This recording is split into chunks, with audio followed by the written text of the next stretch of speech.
Alright guys, what is going on? Welcome back to the channel. Welcome back to another video. If this is your first time here, then welcome on the ride. I'm Don, a creator, photographer, videographer. And you're here along with me on this journey to become the best photographer that I can be. So really just learning things day by day, taking it one step at a time. And now you're on this journey with me, so we're in it together to become the best photographer I can be and really start to learn how to improve myself and up my skills each and every time.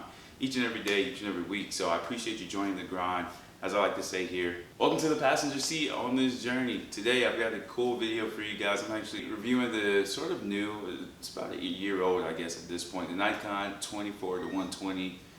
Really testing it out, seeing how it does with portraits and sort of what that focal length looks like on both sides of the spectrum from 24 all the way up. So we're just gonna test it out. We're gonna take it out, shoot a couple portraits with some friends, see how it does, see what it looks like out of camera. And this should be exciting. I'm really curious to see how this does, because if this works well, it could be a way to lighten your load in your camera bag.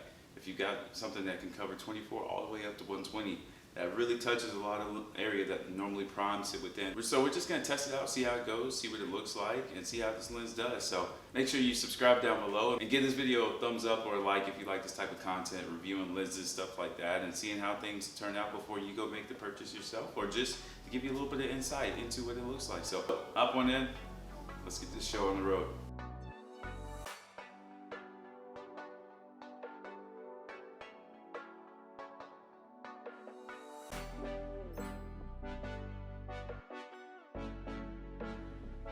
All right, everyone, we're just starting out with some test shots here. Really just trying to get my settings right and adjust to the lighting of the location of the scenario. But not only that, really just trying to get a feel for this lens off the bat and just trying to get used to using this lens for the first time as a zoom.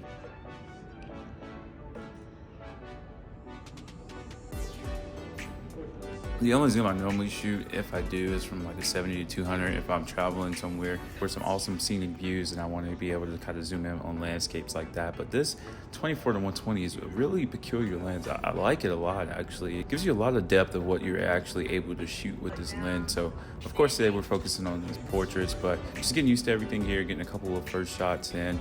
See what sort of range on the lens itself is actually catching my eye and what I'm finding to be most useful or most comfortable here. So that's how we're starting. And these first couple of shots here, I wasn't the happiest with, but here's probably the best one out of those first couple of test shots that I got that I really liked the most. Decided to switch the location up just a little bit. This is all within the same area, but the lighting is way better on this side of the complex and way more even.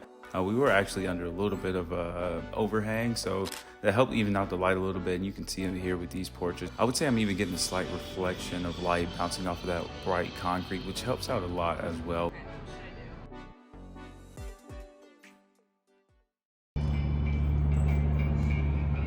I will say one of the cool things about this lens is it's super versatile. So like I can take close-up portraits at 120 and I can take close-up portraits at 50. I can take them at 105.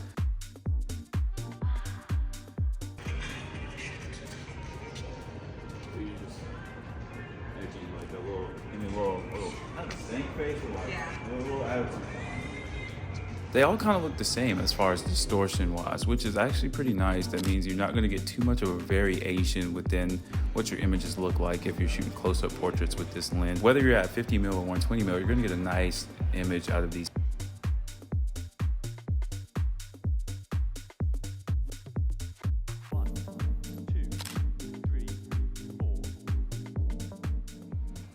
All of these are shot wide open on this lens at f4. That's the maximum f-stop on this lens. So I'm trying to keep everything at f4 so you guys can see what it looks like wide open at varying lengths there.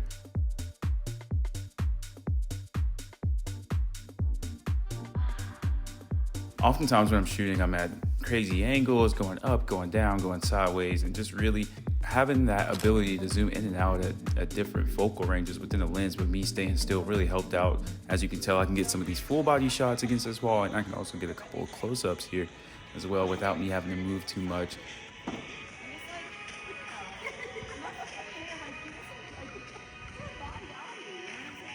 She's not wrong. I like it. Yeah. Yes. This is candid. This is not anything for real. I'm not even here. Play with your hair. Play with your hair. Look fun. Look sexy.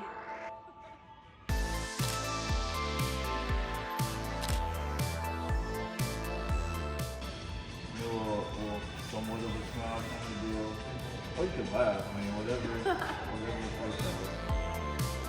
We're not doing anything super crazy here with it today. Just testing out, getting some portraits. Obviously, the lighting is going to be a big factor that changes throughout here.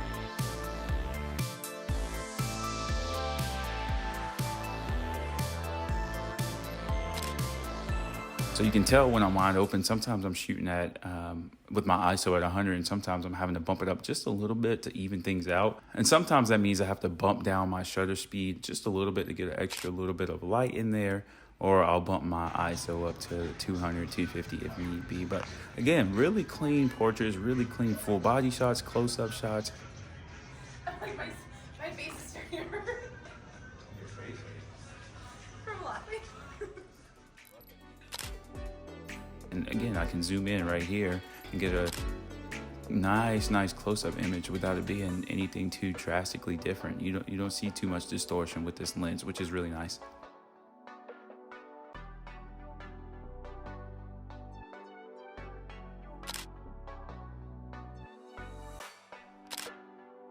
I'm looking at that separation from background to foreground. At f4, that is a pretty good separation. We even have something here in front of the subject and something in the back, a normal background, and that isolation looks pretty darn good at f4.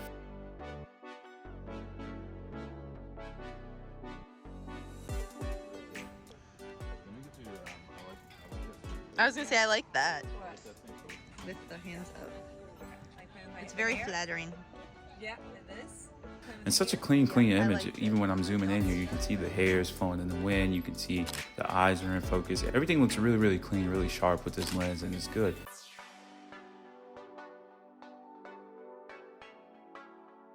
Your head's over your head. Hands over your head again. Like them. Which side? This side? Whichever feels comfortable.